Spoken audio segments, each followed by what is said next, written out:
disastrous. Our project is about understanding and archiving the history of the Octagon in order to project a new future. But in order to project new possibilities, we must first understand where it comes from. We're not interested in reinventing the shape itself, but about understanding where the Octagon has been and speculating on where it might be going.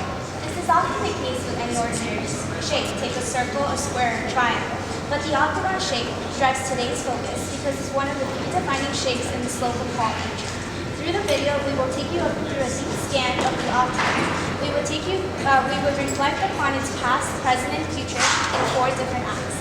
The final projection within each act is meant to reference the octagon's entire history within the categories. Enjoy. Act 1, Geometry. The octagon is a flint figure with 8 straight sides and angles. The Slocum Hall atrium is an irregular octagon against the nature of a regular octagon. They are both formed out of geometrical shapes in both a subtractive and additive manner. As the octagon becomes a square or a circle, it is both losing and gaining its surface area depending on the order. Act 2, Symbol. The octagon has a historical background of symbolic meaning for various religions. The Hindu star comes from the mystical union of male and female, representing creation. The Buddhist Dharma wheel uses the 8-spoke wheel as a symbol of the eightfold path of Buddhism. Suffix symbols represent the unity of creation, people, and religions. The Taoist symbol incorporates 8 triagrams surrounding the central yin-yang that has different meanings, including luck. In the Christian symbols, 8 is the number of the Lord, as well as the fish being the symbol of Jesus. In Islamic symbols, to Muslims, the octagonal form symbolizes the infinite, uncentralized nature of the creation of Allah. This composite projection of symbolism of Slocum Hall aims to represent the octagon's context. Within an academic institution, its religious symbolism is void, becoming a collage of the universal language of symbols. Act 3. Character. It is about the profile of the shape, the edge, and its thickness. Sure, other attributes exist that intensify the interior organization to the exterior treatment of the edge. Leonardo da Vinci applies the octagon in his studies and sketches of centralized churches. The ideal city. The polygons created 4 around the city of consistently right angles, creating various public squares. Dome of the Rock has an octagonal plan with an arcade structure influenced by the Byzantine Chapel of St. Mary, housing the foundation stone of religions, including Christianity, Islam, and Judaism. Tower of the Winds is the oldest known octagon-shaped building constructed by the Greeks in 300 BC.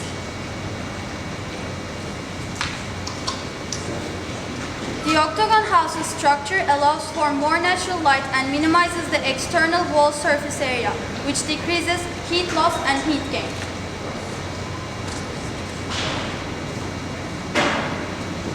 The composite projection of the octagon's profile is an edge that advocates for centripetal and centrifugal organization of circulation and program. Act 4, Complexity. Here we can elaborate on the complexity of cultural meaning, value, and geometrical legibility. The octagon is not always legible, but resonates in most of these examples by shifting the way we look at the octagon, whether it be through perspective or experience. The Quartier Straza by Altarosi in 1998 is reversing the solid octagon extrusion into a void space, creating the ambience of a roofless tower. Santa Maria del Fiore Dome by Brunelleschi 1436 is the first octagonal dome in history to be built without wooden support. The UIC campus by Walter Niche 1968 is about field theory and the repetition of the octagon, creating modular and non-modular geometries where the circulation has been elevated to facilitate student movement. The Freedom Tower by SOM 2014 twists from square plan as it goes up, creating an octagon in the middle. 52 floors resonate with the 52 weeks in a solar year. In our composite projection, the octagon swallows Slocum Hall, consuming it in the complexity of program, movement, and education. It is Slocum's argument for complexity.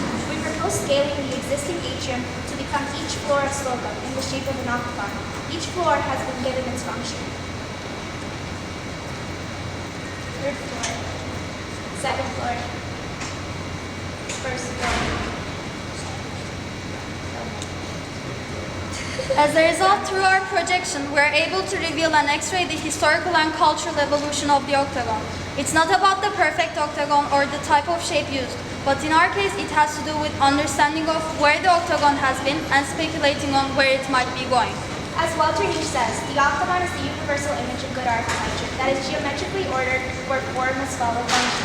We believe that the octagon is too loaded of a shape to allow to rest in the main public space of Slocum Hall because it is underused for its purpose. Its form doesn't reflect these buildings' functions, nor does it have a deep meaning for being there. When looking closely, we realize beneath the simplest of geometries, there lies a more profound story. That's it.